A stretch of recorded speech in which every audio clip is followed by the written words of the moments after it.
So I'm going to call this cost of a beat. I have an inherent heart condition. Okay? If left untreated, will cause my heart to fail and death will occur. Oh yeah. Well, the only solution, of course, is a new heart. This condition just happens to affect all the males of the family. Thank you, on my father's side. Okay? I got a lot of cousins, males. Yes, they all have a faulty heart. And every time sometimes they get it. Some have had pacers put in their hearts. But we all need new hearts. Which is very funny because most of the males on my father's side have lived to be 100 plus. Okay. But, hey, as the doctor said, it sounds like you need a new heart. Yeah, I'm quite sure of that thing. So, well, I need a new heart. But if my father could have lived to be 100 and plus, that's a long time. And the heart would still continue to beat. Oh my God, he's not dead yet. I wonder if my father's dead. Could check his coffin and find out if his heart's still beating. I can get his heart. So, if I desire to get a replacement, I would want a heart from a young person. Not someone's old fuddy-duddies. You know, a person that didn't use drugs to affect his body, did not drink his liver to being needed a replacement, or have another weird lifestyle, or one of the problems when you harvest any part of his body becomes a problem in itself. So, yeah, I would like to get a new heart, but, like the famous Dr. Frankenstein. Remember Dr. Frankenstein? Yes. Shelley's Dr. Frankenstein. He had the same problem with body parts, when he was assembling his child. The lack of background on those people. And I got to remember, this was done in the 1800s, so a lot of people died of a lot of strange stuff, and they really affected their bodies. As the old saying is, where did you get the brain from again? Oh, my child seems to have a problem thinking. Of course, knowing the conditions of my family history, that shows that I keep a healthy lifestyle, and I went up.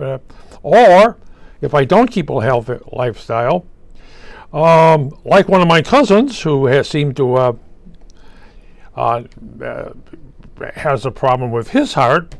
And of course, he does have a problem with his lungs because he smoked most of his life, and he does have that problem with his liver because he drank everything that burned. Oh yes, it's conditions of being an alcoholic. Yeah, but he still needs a new heart. Yeah, and at the party, was the last couple of days, they had a party and he was there drinking, really drinking. And then he said, I need a new heart. I'm going to pass around the hat, and all my relatives here will give me money for a new heart. Right. Really? Here, have another beer, cousin. Yeah, he was reminded that, well, if I get 300 grand, I can be put on a waiting list for a new heart. Okay.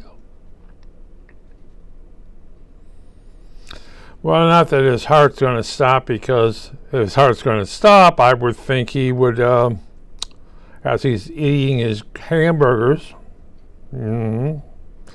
that is very likely his heart's going to stop because of the clog of the his arteries with fat. Yeah, well, what am I going to say? I'm reading this all off of a list, folks. Okay. Yes, and of course, at the next family picnic we should have together, we all get together. I can go pass a hat around saying, "Hey, I need a new heart too. It's going to cost me $300,000." Of course, I need to have somebody in the waiting wings there. Or I can go to a country like India and get a new heart. Seems they have a lot of people dying over there, but I'm not too sure. Different lifestyles. Yes. Not too sure where the stuff comes from. Here I can check on where the heart came from, and that thing, I gotta remember when you picking up something online, you don't know where it comes from, and hospitals, they don't exactly like weekends. One of the reasons is traffic accidents, and that certain parts of the body just can't be stored as the rest of the parts of the body. And if I'm on a waiting list, I have to be on a waiting list. I have to be in really bad condition to get a liver or a kidney. And sometimes those are not available because, people don't sign the back of their driver's license, so the hospitals can't slice and dice. Now I hear the morticians do a different thing. If a body comes in there, they harvest. Morticians have been known to harvest parts, bones and whatever, if they can get it fast enough from the hospitals. Oh yes, there's a market for your body long after you're already dead. Yes. Got to consider this. This is 2022. 1 million Americans have died. Are their organs being harvested? Well, I know their lungs would not be harvested. Any other parts being harvested? Or does the COVID-19 really screws up the body by the time it dies? Very likely it not only destroys the liver, or not the lungs, but the liver, the kidney, and the rest of it. So the person, by the time they get on ICU, is really in bad shape. Their bodies are really in bad shape, and it could be that. But you got 1 million dead in 2 years. Wow. And then of course you have a street problem. Street people. They sell body parts, usually kidneys, parts of their kidney, because you don't need, I guess, 2 kidneys. You can use one. Parts of the liver. And again, of course, that is not exactly very wise because you don't know the history of the person. Yeah, it's very, very dangerous. But if you need a new kidney and your other ones are failing or have failed,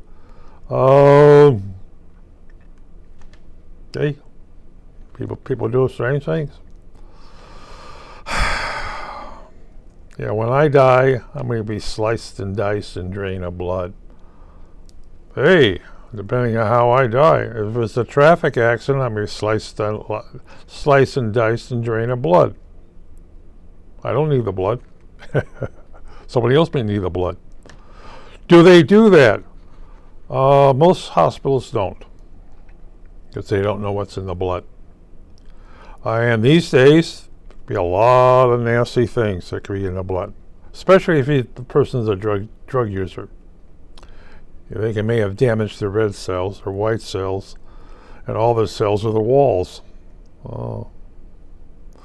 Well, they'll say right before you go to the morgue, so the mortician can put you back together and harvest the parts he needs. Yes. Um,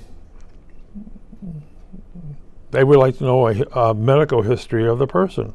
I would like to know the medical history of the person. If I'm getting a heart, liver, or kidney from that person, I like to know his medical history. And on my case, my wife, dear, if I die, dear, see what you can get for the body. Well, you can negotiate. You know, I signed the back of my license, but you still have some authority exactly that thing, you know, the cost of a funeral. You may be able to get my death thrown in when they harvest the body parts to the price of a funeral or cremation. Think about that. It costs a very lot because I'm dead. Hey, I could be sitting on an urn in the living room on the mantle. We don't have a mantle. How about, you know, just beside, you can mark me as my past husband.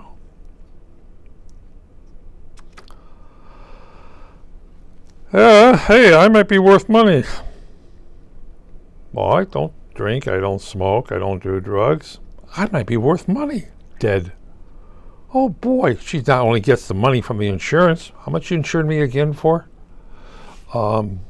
Which was also, consider this, my dear wife. If you poison me, you poison all my organs. Okay? Okay, if I die naturally, organs will still be there. But if you poison me, you poison my organs. I can't be sold. I will be cremated. And you will find what 25 years in a small cell is like.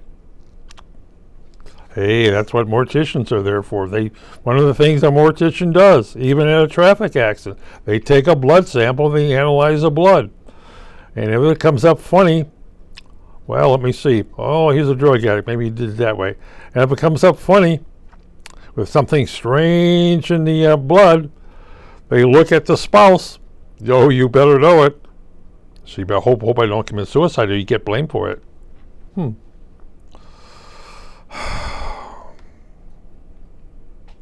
And of course, we do keep an eye on our relatives, my cousins, their children.